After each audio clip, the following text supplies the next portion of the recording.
great to have you in today's session, our monthly DueDash Ask Me Anything about growth hacking. We're very excited to have two wonderful experts here, which I will introduce shortly, and we are also be able to ask your questions to them, and we can go through and have a great discussion. But before we do that, I would like to give you some short introductory words of who we are, just to understand, okay, what is this all about?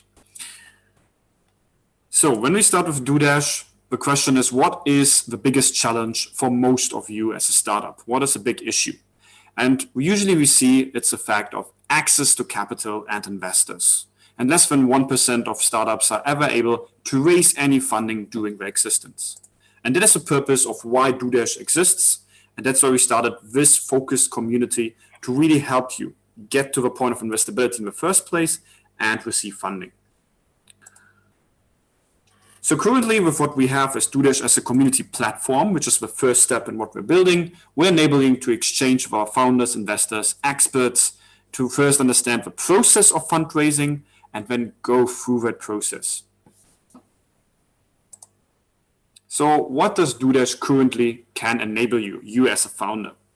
With our current community, of course, we can help you exchange, find relevant contacts and networks from experts to co-founders. You're able to learn your knowledge, such as in a session like this. You join such events either locally or globally. We can help you to validate your business ideas, find first customers. But we can also help you on the investment side. That's, as I said, understanding your investability. We offer a free investment readiness check at the moment. You can get credit as a startup, free startup credits of up to $25,000 depending on the stage or where you are. But we also have further services such as that's a paid service, really getting you to the point of exchanging with an investor. So we can actually help you creating outreach material and do one-on-one introductions, help you for due diligence. And also we support virtual acceleration incubation programs and also people who want to build their own community inside a larger startup ecosystem. Just to show you some quick stuff, the DueDash Investment Readiness Check, which I would suggest all of you to go through to.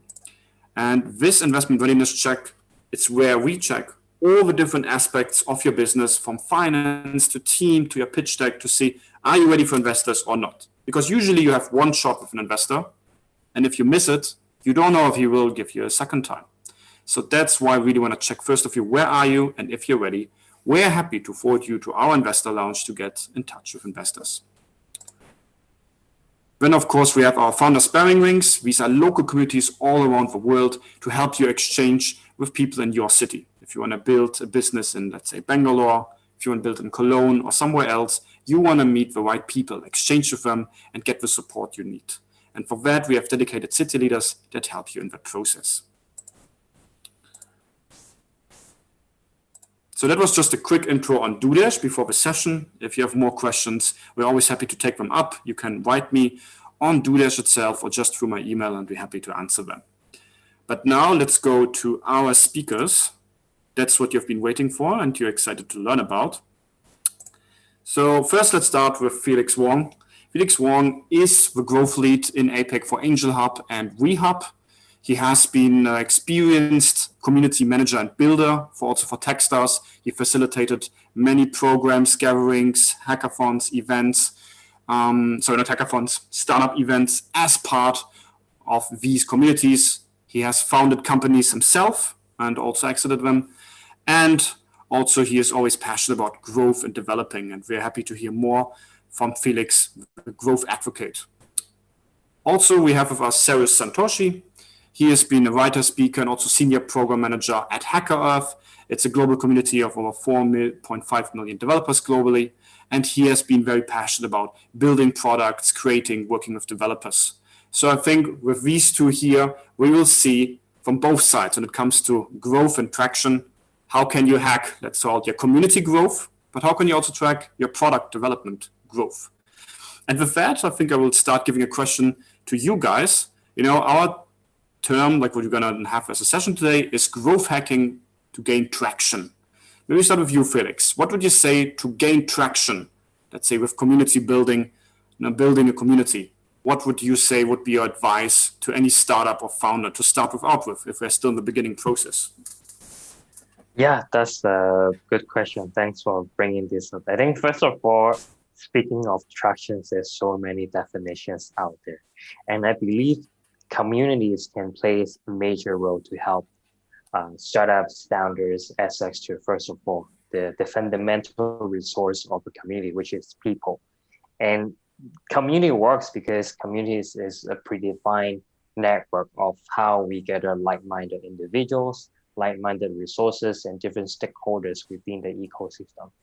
And to participate at communities will help you get access to these resources faster. In my experience in the past, when I first started my own company, I was actually benefits a lot from the community efforts, access mentors, getting early customers, getting potential investments, or even big enterprise to endorse our services. So I think all these connections can actually contribute your attractions, sales, subscriptions, having people involved in your Mhm. business, the whole life cycle and all that. But I think at the end of the day, your mission as a founder is really find a way to measure your success. How do you see tractions? Because there's no golden rules of many different companies. You should have your own definition of measuring the success. It's a good point, like you mentioned, when starting with like traction, using kind of like networks, using people and building something.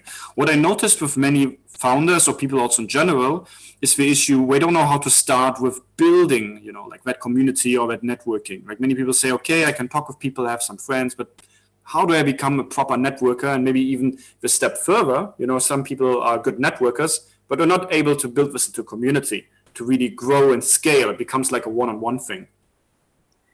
I have a strong connection to this point you mentioned just now. I remember when I first graduated, even before actually when I was still in university, I rarely speak because my academic background doesn't require any communications. I was a mathematical major, no group work, no presentation, 3 years, just attend courses, submit my assignments, take the exam, and then I graduate. And eventually I work as a data scientist for tech companies. But until I got invited by a friend to participate in my very first hackathon, that's how I get started to communicate with people, exchange context, and talk about business, talk about how we solve problems. And I think all these incidents is really based on the effort of community builders who initiated community events, hackathons, and different initiatives to attract people to participate in the community in different capacity.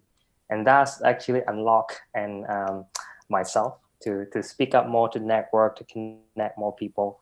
I learned so much throughout these 7 years entrepreneur journeys. I can't imagine if I decided to get rid of the hackathon, I won't be here. Maybe coming, that's a good point. Like as you mentioned, hackathon. That's some maybe to you, Cherish, on that point. You have a lot of experience talking about hackathon developing. How would you say can such structured events or programs help you, like growth hack your own growth? Like does it make sense to join these hackathons to get your startup to the next level, or what would you suggest here? Right. So thanks, Felix, for bringing that up. I think just your story is so inspiring that a lot of people in the community actually, started their entrepreneurial journey from a hackathon itself. So I manage hackathons day in, day out, right? That's my bread and butter. I've managed 100 plus, 150 plus hackathons so far. So straight out of that, hackathons can be categorized in three objectives. The first is that you're crowdsourcing solutions. As a business, you have a problem to solve, or you're trying to build a product roadmap, and you put out a business problem out to the community and say, "Hey, why don't you build upon this?" Right? And whatever you get out of it, you take it back to your Kanban board, to your Agile. You break it down, and then you further build on it. That's the first objective. The second objective is you're trying to get your product or API adoptions. Now, you might have built something very cool, like an API, for instance, like a payment gateway, right?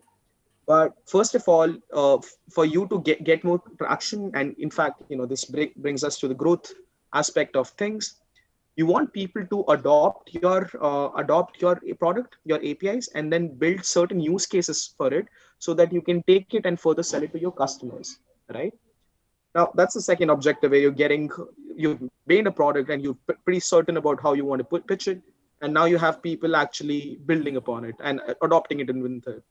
Now, the third objective of the hackathon is talent pipeline or branding. Now, a lot of great companies like Goldman Sachs or like JP Morgan, these are great fintech companies, but not necessarily positioned in a tech company like Google or Amazon or Apple, right? So they lose out on a lot of great tech talent because not the first choice from a developer perspective. So hackathon itself, right? Doing a hackathon kind of brands them as a tech company, right? Now, I want to touch base on the second objective where you said that what happens, how hackathons can help in growth traction. Um, it's important, right? Like it's every like right now in this year, I managed a few hackathons for Microsoft Azure. Azure is a fairly new cloud infrastructure when we compare to AWS, right? And they're trying to grow Azure. Now, how do you do it? First, you obviously have a sales team that is going out, but like Felix mentioned, and very rightly so, doing it via communities has a massive and long-term advantage because you're not spending your advertising dollar for one pitch. You're spending your dollars for to create an ecosystem that is self-sustaining, that will continue to talk to each other, help each other, and then grow whether or with minimal requirement and maintenance, right? So I manage these adoption hackathons for Microsoft Azure, and we've already impacted 10,000 plus developers in one hackathon, and 15,000 is what we're targeting for a series of 3 hackathons that is concluding in 15 days, right? And for the next year, I think we have a target of maybe adopting. Microsoft has a target of adopting 100,000 developers for Microsoft Learn module using the power of communities, and that's why a lot of people are investing in communities so far. I think yeah, that's a good point. I think what's interesting here, when we talk about, you mentioned like a self-sustaining ecosystem. I think everybody's talking these days about platforms, moving to platforms. I want to build like the next Amazon, Google, or whatever. And I would be curious into asking you, like now that people slowly understand the idea of building a self-sustaining ecosystem for growth instead of like strategies that are just selling into your face and then be done with it. What do people usually do wrong with that? You know, and you notice like if it's from the community aspect or development, when we talk about a self-sustaining community for growth, you know, for attraction, what do people don't get about that still? Maybe for you, like, yeah, sure. Sorry, Felix, you want to? No, sure, you can add that on Felix if like you want to add some thoughts. After you. All right, thanks, Felix. Mike rightly pointed, and that's a fantastic point. You've kind of questioned the sense of what goes wrong when we talk about communities. I think in my humble experiences, when a lot of people come up to me and say, "Hey, why don't you mentor us in growing a community?" I think they lack the vision of why they want a community. They feel that it's a cheaper way to get the buzz done, or sometimes it's kind of backed with the branding of the company or self-branding per se. If now understand the community is not about you, it is about them, which means that as a developer, I will always have more options than you will. If I'm sitting here at my home, I have options to join communities for Amazon, Facebook, Google, Hacker, Atlassian, Cloud, Salesforce, tons of them, right? Now, what sets you apart? Why must I join you, and how can you not fail? I think it all comes back, to one point, that is impact and value. What impact are you creating, and what tangible value can you provide continuously to the developer or your community in return, so that for them it makes sense for them to come back to you over and over again, right? Otherwise, you're just another player in the market fighting for developer mind share when you don't have any unique or any tangible benefit to offer. Do you add anything to that, Felix? Yeah, I would definitely echo that, and I think I will construct the community mindset into 2 angles.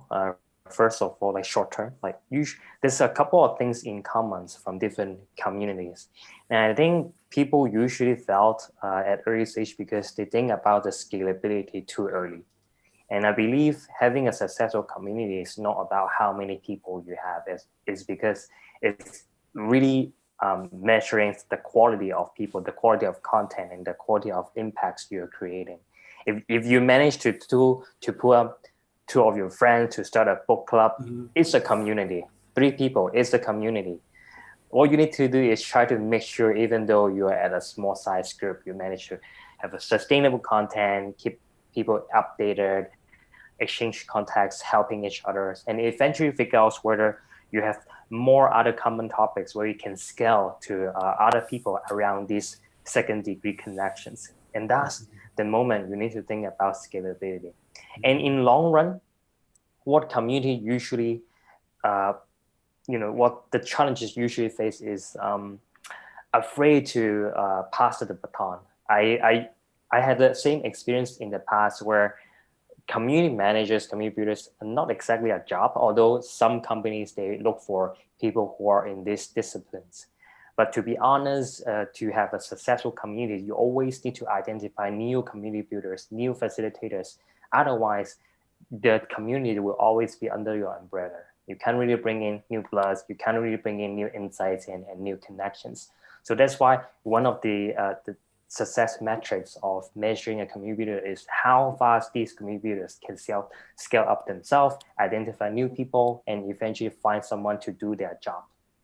Is that also, like, when we talk about growth in general, maybe for both of you, do you think that's something that's also difficult? Like if you are the person responsible for growth for your team, and then it goes to the next person, is that also a challenge sometimes? Yeah, always. I would say the upside is a good challenge because you realize this is something you need to pay attention and put your resources. I read a very interesting thread a couple days ago on LinkedIn. It's not about community, but I learned a lot from this thread how we can apply into community. And in short, what the post described is basically there was a scenario where someone need to stay away from the company for a couple months because his wife is currently at the maternity leave and so on and so forth, where the person need to prioritize more efforts towards families, other personal issues just to make sure himself and also his family is also okay.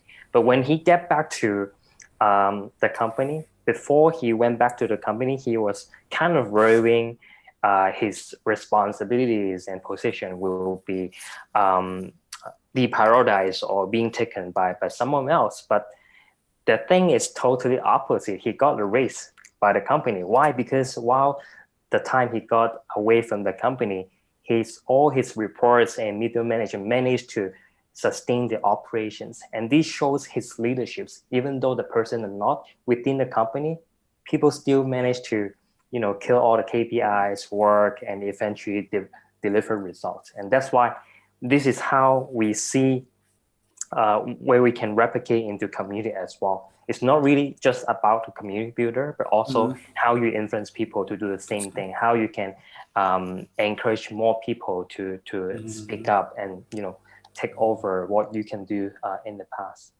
Okay. And I would be curious to know, when we talk about, like the long-term impact, maybe for you, Cherish, what do you say are, let's say, the KPIs one should focus on when we talk about growth hacking for traction? What should people look at when we're building that in the company? All right. So I think it would certainly depend upon what is it that you're trying to grow.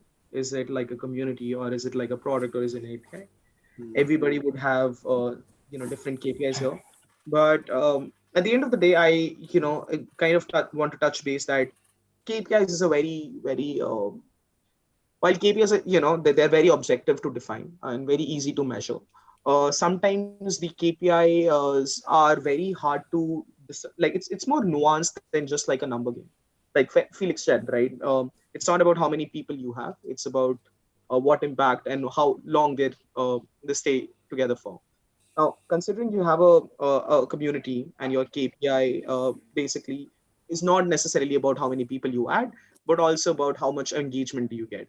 So think about it in this way. Let me give you a very crude example, right? And this will kind of give you a way to look at engagement or look at KPIs in a very radical or very unconventional way. We all are member of one or two WhatsApp groups with our friends, which keeps on buzzing with one or two messages, right? And we know, right? And we know that it's a community with our friends, and we know the minute we see some kind of content, we know, oh, my group will enjoy this. Let me send it there, right? And a lot of people respond to it. So which means that that group kind of identifies itself and has set what it stands for, what kind of content will we respect, and appreciate here what is something that doesn't interest us. Now, while that way may not grow, while that the number of people in that group may not grow, while the number of comments that you get on one picture may not grow, but it's still a very self-sustaining, impactful society, right? So the KPIs are easy to define, easy to measure, but at the same time, I like some of the KPIs you could think is how many people you have, what is the traction that you're getting per post, how your platform is performing. In community, you'll have a lot of strategies. I've laid out strategies for a few communities. So your strategies would revolve around platform strategy, content strategy, brand strategy, your audience strategy. You'll break your audience and demographics, whom to reach out to and how. You'll create personas around them also. And then you'll have assigned acquisition KPIs, retention KPIs, D60, D30, what is the engagement that you're doing. But at the same time, these are fairly numerical things that can calculate, but I really want to stress upon this fact, and I can't stress enough that while you're chasing an objective mathematical KPI, do not forget that at the end of the day, community kind of flourishes on what value are you adding and what impact has your contribution actually created. Measure that impact. Like Google, for instance, uh, they are very, they create success stories out of their communities, and measuring that is not about just number game, but also about that there was a person who was, maybe failed primary school, but today is running a startup with no formal education, right?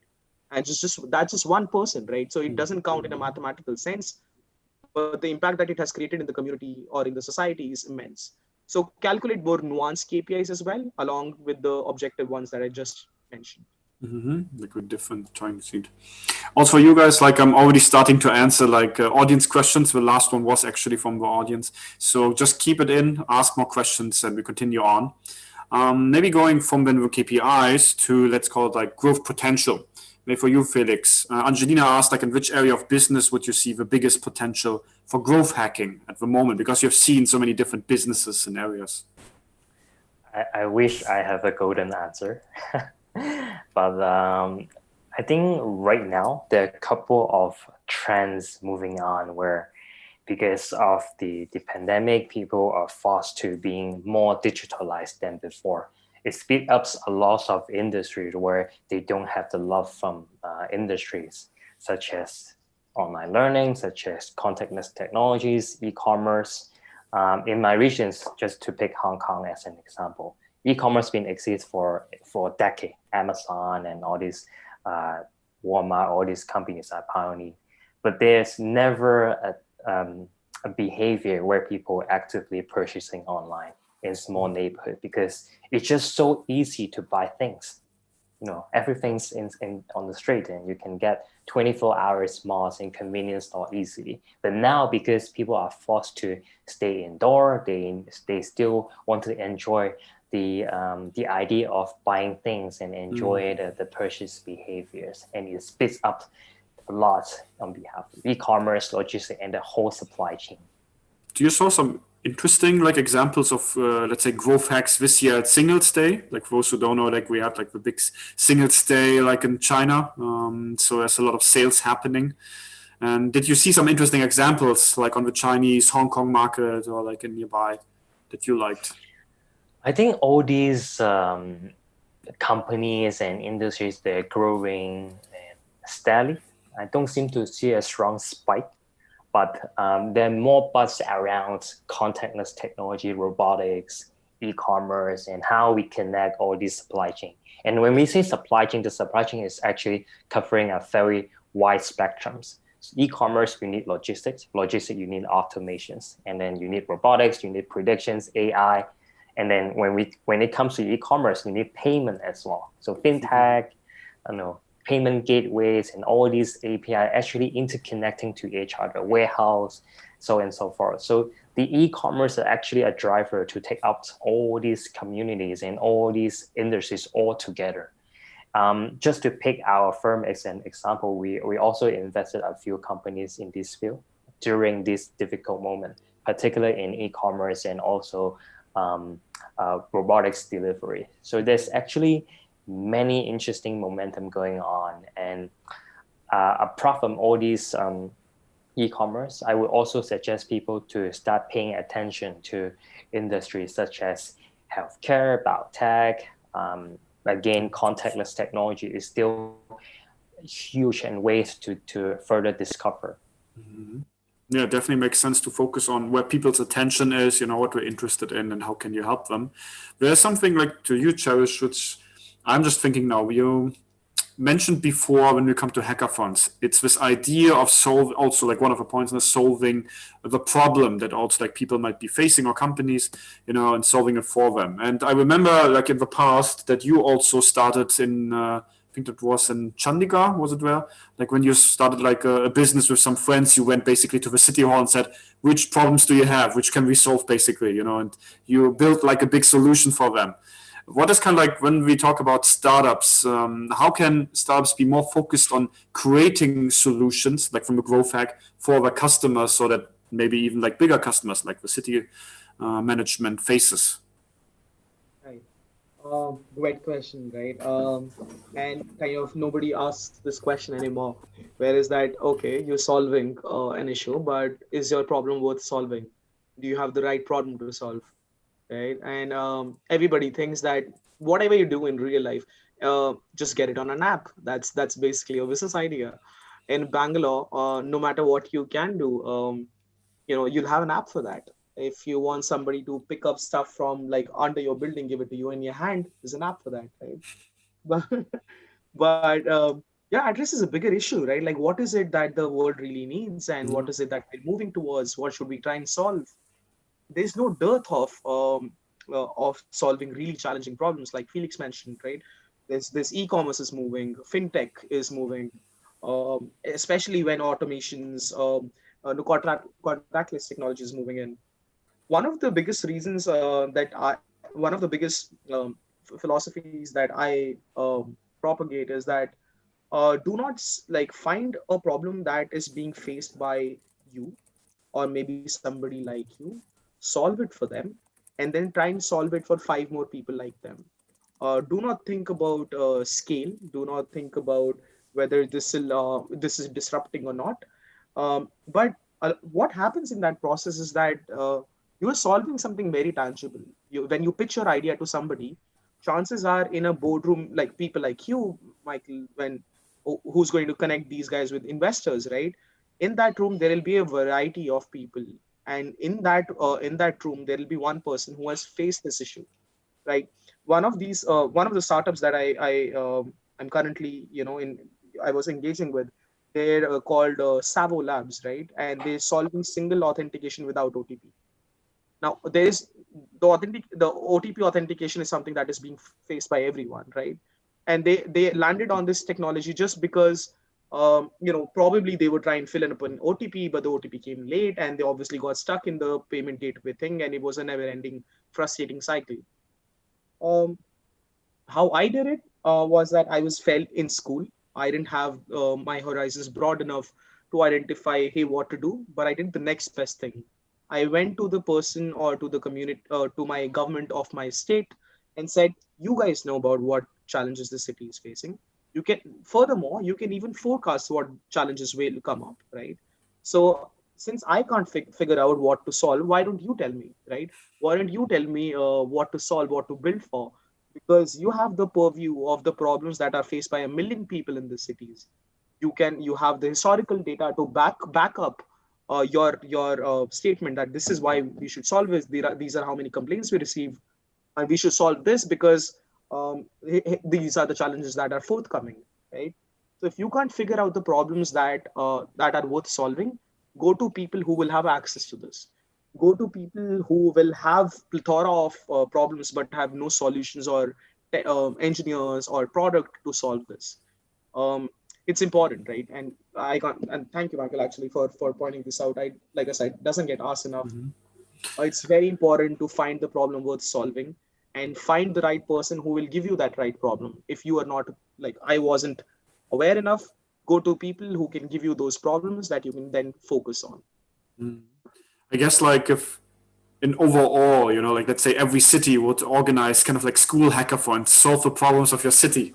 When if you have a good idea, we fund your startup. Now that would be, I think, a very interesting model. If that would be happening all over the world, sponsored by Cherry Santoshi. Why not? That could be something. That does happen. Like in India, we have a lot of government hackathons that I kind of have taken care of. Um, as a matter of fact, if anybody from India is watching this, just comment in the chat window if you've ever used um, Beam UPI or NPCI payment gateways, right? So NPCI, which is National Payment Corporation of India, which is kind of these communities, this company kind of is capable of handling 3 million transactions every day, and that's what they do, right? And India being like a global market and like a huge scope with a lot of users, right? They have conducted a lot of hackathons for us because they have realized the potential of community solving challenges that they can't. And the community has realized solving problems that government is facing and the impact that they will try and carry by solving problems for them at that scale is going to be immense and something that you will not get, just by sitting in school or college or finding internships online. Definitely makes sense. That's a good approach. Like really going into that. And maybe going from kind of like finding the right problems, which is a question from the audience, maybe for you, Felix. Do you have a role model company? So let's say somebody who is already doing great at identifying problems, growth hacking, making sure to really scale and develop. Who is a good example? Can be also a local company. You just need to explain what we do. Wow, this is a really challenging question. It's really hard to pick. I have a few in my head, but most recently, definitely Notion. I'm particularly paying more attention to Notion because a couple of things. First of all, great product, lean team, and they managed to focus on one thing to help people solve their own problems. And I think they are doing a particularly good job than many other alternatives out there. People often compare them with products like Airtable, Trello, some legacies such as Evernote or even Bear or Coder. But what makes Notion special in this space is they allows a lot of flexibility from the user's perspective. Users are extremely willing to give their feedback. People are extremely willing to participate their journey of building new features, the journeys of setting up communities. I don't seem to see any similar companies out there who manage to bring up this momentum. And for me as a Notion user, I feel so proud every time when they manage to respond really fast, launch new features really fast, and also curating communities for different neighborhoods, localize their content. So you see more and more people engaging the ecosystem within the Notion users. Do you know like how Notion grew kind of like from WorkOfX? I would usually say, I guess, like how do you get your first 1,000 users and then how to get the first million users? Like what do you know like some of the strategies that Notion applied here? I don't have any research with myself, but what I learned from a couple of stories I read, particularly the founders interview of Notion, is they actually started a company as originally as a web builder, like another Wix, another Squarespace or workflow.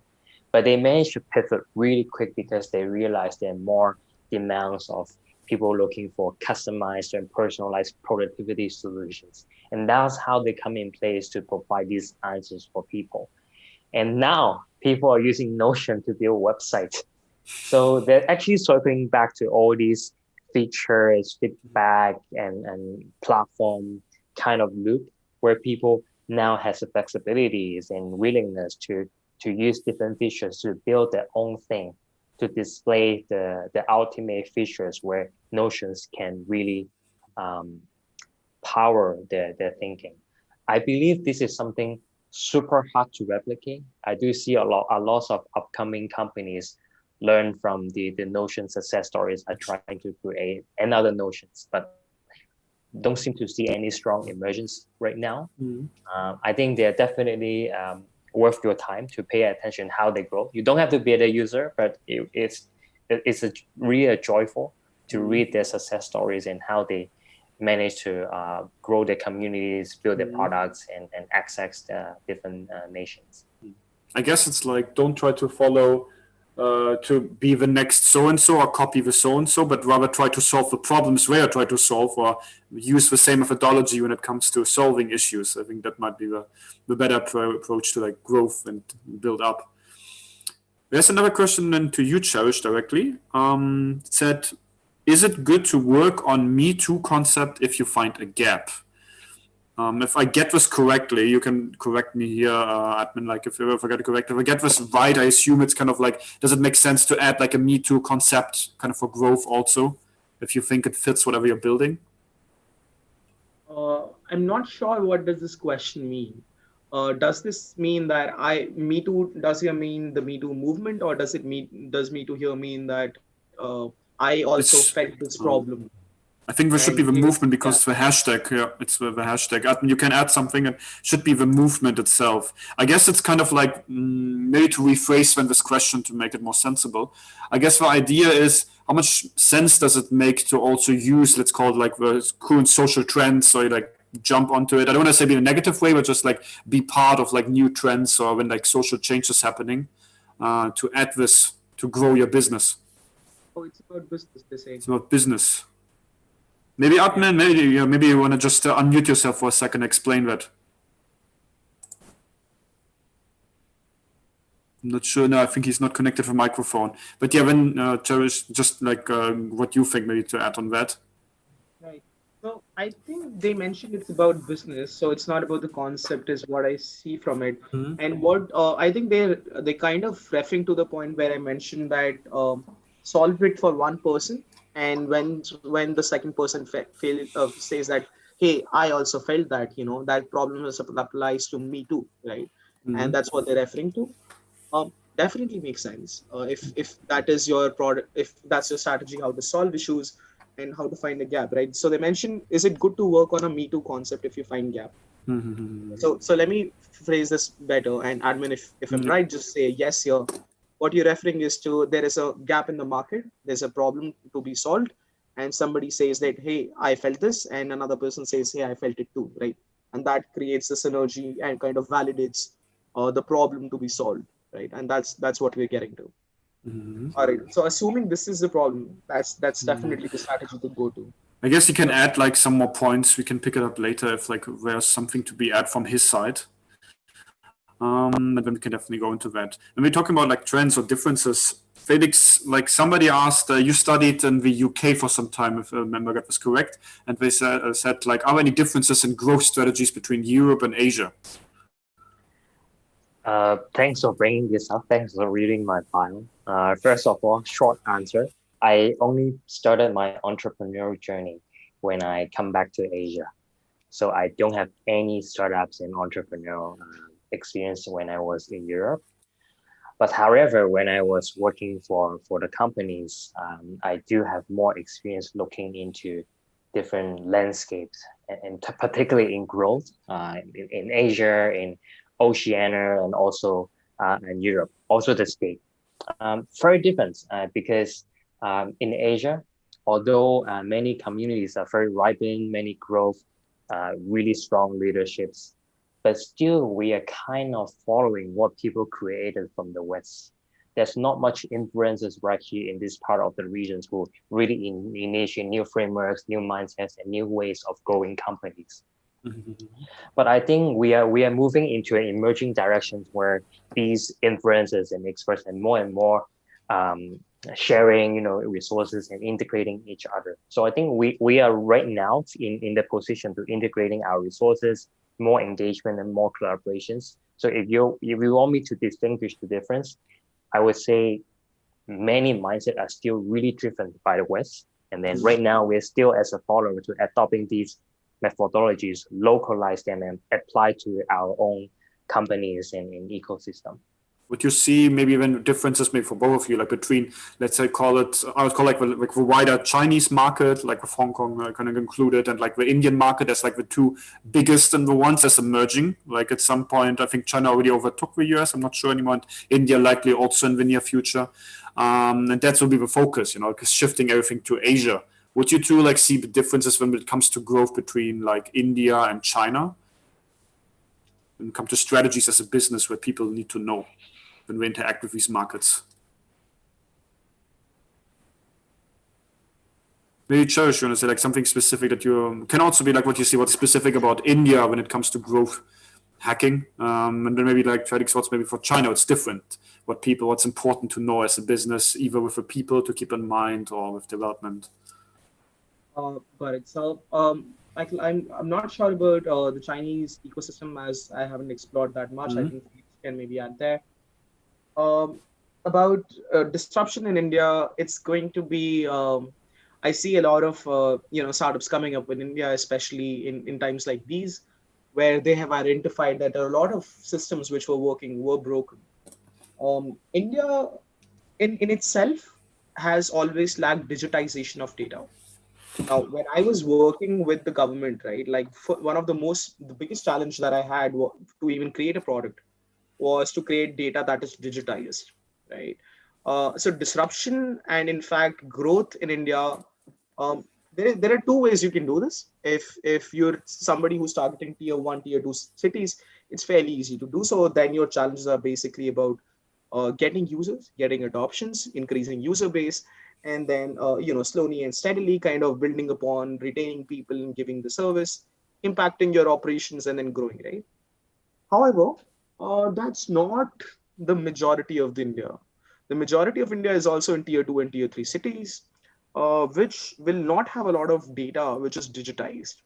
And if you don't have data which is digitized, you cannot disrupt or grow it in terms of technical products. So your challenges become, it's not from zero, it's from minus. You go long back, you find a way that you kind of find a way to migrate things from legacy systems to what is currently available. You build systems which are now going to only take data in a digitized form, and then work your way around it. So disruption in India, it's going to, the growth in India is basically dependent upon how well can you kind of handle data in itself. How well can you, because there are a lot of people, right? And a lot of people will have a lot of multiple data points as well. So the ability of handling data will kind of determine how well you grow in a community that huge. So I definitely see a lot of potential here with startups which are going to have a huge data science team, can grow businesses in terms of analyzing what to build and how to build by just recording and analyzing data in a more sensible manner. About I think the Chinese ecosystem, maybe Felix can add. Yeah, that's a good point about digitalizing data. I think we also facing a very similar problems in these regions. But what I want to highlight is people in my regions extremely like over celebrating and over embracing those successful cases, and over celebrating all the bright side of all these tech giants, which means there's not much creativity from budding entrepreneurs. They're following how all these people success, how all these people create their own journeys, but not much really putting resources in their own knowledge developments, putting resources into how they learn and connecting people. I think there's a lot more to do for us as a community to educate people, to provide the right resources and help people go through the journey step by step. Circle back to growth, same concept. Many people still borrowing all these successful cases and frameworks created by people who have been well developed in the West and bringing back without the appropriate localization. So that's why many methodologies are actually not working, not because the methodology doesn't work, but because how they localize and how they manage to adopt these frameworks into their companies and customers. Definitely makes sense. Kind of adapting to the local market. That's can be challenging. I think it goes back to what you said before. Like a lot of stuff that maybe is taken from the West, but it becomes like a local flavor. But on the same time, people from outside try to enter the markets, but then don't understand why their strategies, which I thought everything is working on, doesn't work well. Interesting, I think. Let's go to another question. This from Shia. How important has pricing of freemium become as a growth hack during pandemic? Maybe I think Felix, I assume maybe you have like some idea on that. I can assume that maybe maybe also Cherish if something in India was on that, but has like pricing of freemium become a growth hack or not really? I will put it in this way. I will divide your questions into two parts. Maybe a first concept in terms of pricing, premium, early bird, waiting list. I think all these, strategies considering as a single cluster. There's never a right time and never a right moment to make use of which pricing strategies. Not because of whether there's a pandemic or not, but how your customers want to engage your services is the key. Whether they are a group of people who already educated how to monetize and value the service and product you provide. And I think there's no right or wrong, like pricing at freemium or premium. But what we realize is more and more companies are trying to monetize as early as possible, because there's so many services and products trying to offer freemium, but doesn't really providing the true values of how the users can actually solve the problems by using the softwares. And by charging premium early on, so you're giving your users more confidence you're providing legit solutions and high quality services. So I think what you need to do is really measures whether you have the resources and also the capability to monetize your product early on. Speaking of growth hacking during difficult times, no one can predict pandemic, and no one can predict recessions. And honestly speaking, many great companies and many great unicorns we see nowadays are actually founded during difficult time, like financial recession, financial crisis. Uber, Airbnb, they founded exactly the time during financial recessions. Now, during the pandemic, this year, surprisingly, there's way more unicorns than last year. Look at Hopin, look at Airbnb, they're going to file their IPO. Look at Robinhood, look at many different fintechs joining the unicorn club. So there's never a right time. It just matters whether you manage to catch the wave, even though during this difficult moment. And you can only do this when you are well prepared, even though you have difficult situations or not. Yeah, I think it also gives like a bit of hope. As you said, lack of companies, but if unicorns were started during times of crisis, DueDash was started during COVID. So let's see how we are in 10 years. But I mean, it's good. It's good to go, and definitely, as you said, now, like even if it's crisis, you can still make the best out of it. And with freemium, I can definitely agree. You have to see if it works for you or not. It can be quite expensive, and you have to provide enough value that people say it makes sense to come, and then even go with like the paid services. There's a question to you, Cherish. I'm not sure if I get it 100%. It says like, what is important in aggregation model customers, vendor partners? I'm not 100% sure about this one. Do you understand? If not, like, I guess we will ask admin first to clarify here. Yeah, I think we can ask. Yeah, I think you need to clarify, and I think that's not 100% clear. And maybe add a bit more detail. What do you mean in aggregation? Like, what the question here is on that part. Then let's go to another one. So AI is from Xiam. AI is a huge market, which is like a good strategy to focus on various industries verticals at the moment. So does it make sense to focus on like different verticals on different problems, or with one problem at a time and then go to the next one? Like from your development experience, how do people go at it? They work on different problems at the same time or just focus on the one? Yeah. Yeah, slightly more nuanced question, right? So I, I mean, first of all, let's not look at AI as something which is mandatory to have in a product. It's not something that you need to have to build successful products. And Felix, correct me if I'm wrong. Notion doesn't have like an AI feature right now, and they're doing fairly well, right? Yeah. I don't know. I think AI is pretty common nowadays, and many software technology solutions are powered by some sort of AI decision makings. I believe they do have these mechanisms to help us modify and further develop their features. But as a users, we don't have a direct access to all these benefits from artificial intelligence. Right. No, I think that's what I was probably trying to say. Thanks for putting it out there, right? To what level do you imbibe AI in a product is secondary, or is not like the only parameter to the growth of your business?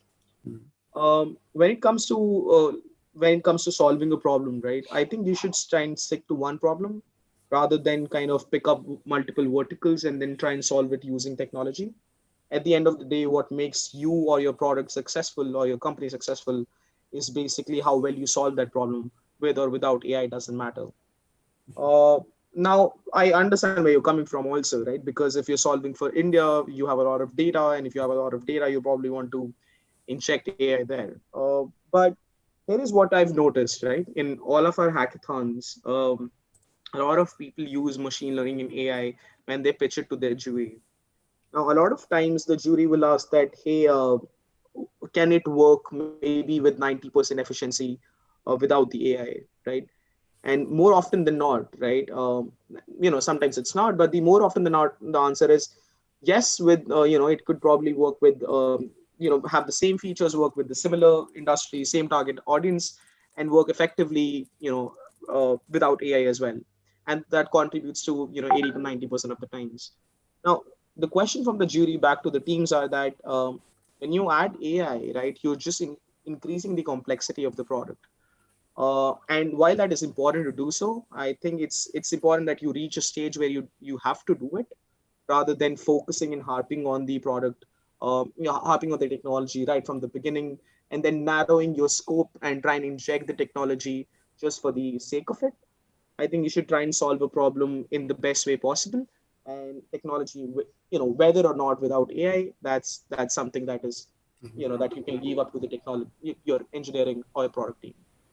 Yeah, totally echo that. I think just to build on top, speaking of AI, artificial intelligence has been existing in the market for more than 40 years.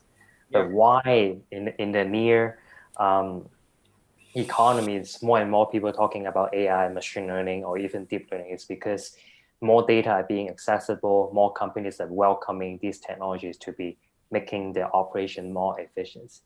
But honestly, from a customer point of view, we don't care about what technology you use. We care about how you solve our problems.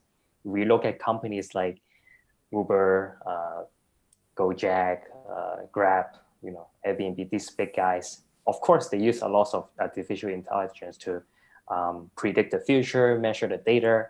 But when I open my cell phone, call a cab, I don't care about whether there's AI. I care about whether the car arrives on time.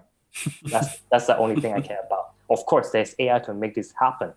But when you pitching your customers, pitching investors, and getting partners on board, AI is not might be relevant, might be important, but not the only thing you should consider. You should also pay more attention to how you solve the problems, how fast you can get into the market. Maybe like one last question we have here. Can also be for both of you. What are the biggest challenges when companies want to grow and expand abroad? When we want to have like a growth strategy going outside of my home country, what did you guys see or maybe experience yourself? Yeah, Cherish, you have a global community, so I guess like you faced a couple of challenges here. I believe so. And Michael, I would really, hope that you could also, add your points here, because you're also trying kind of grow your community outside Germany here. But you're right, right? One of the biggest ways to increase your revenue, especially if you're a startup from India, is to either sell to the rural India, which consists of tier two, T3 cities, which consist of maybe 50% and more than customers, or sell it abroad, US or like European countries, which have deeper pockets. Now, when you kind of go there, you'll obviously not move with the team because you'd kind of conserve the burn that you'd cost kind of causing. So the growth strategies here, it's very market dependent. it's very technology dependent because I remember when Amazon was trying to break into China, right? China has their own laws, really. So no matter how significant of a company or how huge of a weight or how great your product is, it kind of at the end of the day it depends what you can play with, what you have available in the market, how crowded is the marketplace. Like digital advertising, for that matter, if you're a product, if you're a company which is trying to grow abroad, you'll obviously pick countries which have deeper pockets and the potential. I think you some things to keep in mind when you try and grow abroad is first of all identify how easy it is to do business in that market, especially with the company and the structure that you have. The second thing to do is what is your TAM, what is your total addressable market, if you choose to move there right to, as soon as you can. The third is consider your market cap and see if you even reach an X percentage of that, will you be able to sustain before you even make that jump? Because once you enter a market in abroad, your burn will go insane, like increasingly high. And if you give up that race midway or almost when you reach that goal and you realize it wasn't worth it, you kind of need to do that cost benefit analysis right there and then, before you even jump there. That's something that I would add. I would give it back to Felix and Michael, you to tell me what your experience are. Sure. Felix, maybe you go first. Yeah, I think in terms of expansion and growth, I usually follow two concepts. First of all, geographic expansions. So there's a couple of signals you can consider when your company is ready to scale to from one to other geographic location is whether you have the enough traffic of users who come from regions outside of yourself. If there's significant amounts of people, customers coming to you who are not in your own neighborhood, maybe it's a good sign to expand. But when you expand, you really need to first consider whether you have the domain knowledge of that neighborhood, whether you have the access of network expertise before you actually set up the team and have people to localize your product, your sales approach, and manage to get things done. Second concept of expansion is the adjacent product. So when your users are demanding new features or maybe some unexpected requests where you sort of realize, okay, maybe there's something you can consider, but it's kind of contradict or stay too far from your core values and also your product and service, then you might want to develop something new. But it's very hard to justify whether it worth your resources and investment only if you have some early adopters to buy in this concept and give you a fair amount of resources to develop this. I would suggest you have a look at a book called Design to Grow. It's written by the former head of designer of Coca-Cola, David Butler. So this book is talk about one concept only, although they have almost 300 pages. How you standardize your operation. That's it. And you can see Coca-Cola, they're localizing is from Africa all the way to islands to urban cities. They use a lot of localization, standardization approach to create different marketing messages, create new flavor in your own neighborhood, create new brands and other extended licensed products. The other good example is McDonald's. I hate to mention these two companies, but they are definitely doing some good jobs and manage to scale and expand their brands and operations. That's towards the brand side. There's one influencer I follow a lot who talk about this expansion and adjacent product methodologies, which is Brian Bayford from the founders of Reforge, also a growth hacking godfather in this ecosystem.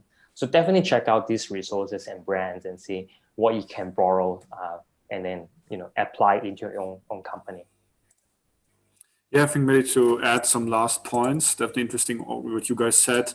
Maybe two things. On the one hand, I think with like the digital space and how the world is evolving, I would say there's a certain, it's called global niches or global kind of groups of people.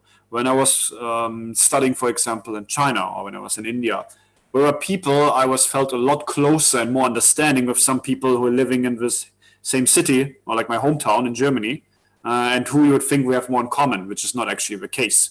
So we have like these kind of building of like global social groups where a lot of things are in common, and when you kind of expand, I think globally, kind of understanding really that you pick the right people, that can really help you in that growth abroad. But of course, it's challenging. I think like the biggest challenge I see usually with people when they try interculturally, like it's a business or anything else, is the understanding part. Because in the end, it comes down that you understand how that market functions, how the people work, what is the framework, the procedure, how do you need to sell, and then kind of execute. And even the execution, it's something like to know how to properly do it. And usually people as a framework use what they know in their home country, and it might not necessarily apply for the other one, or we don't know how to twitch it. So I would usually say I think the most important part is kind of like doing your research, understanding the people, the market, the culture. Ideally, if you don't understand yourself enough, or even if you do, get somebody local. If I would expand even to India or China, I would still get people locally. I wouldn't claim that I have enough knowledge to know everything about that market. Even if I would be living, let's say, I would have been lived 10 years or in China or India, even then it might still be good to have like local support because it takes a lot of time. And then on top of that, you might need to go into a specific industry or place. I could be a German businessman and I'm all about real estate, all about real estate. Doesn't mean I can help you with building your health tech startup in Germany. I know nothing about that. It's like just as an example here, that, right? So that's kind of like where people always need to do their research. I think that's important when it comes to market expansion. Well, I think we've come to the end of the session. I want to thank both of you for the time, providing your insights and your experience. If you want to learn more about them, connect with them, if it's about a hackathon, growing your community or anything else, you can find them on DueDash, where I just chat them up. I think we're happy to answer your question, and then maybe something can done be through that. So check them out, what they do, also their communities of Angel Hub for Felix and also Hacker for Cherish.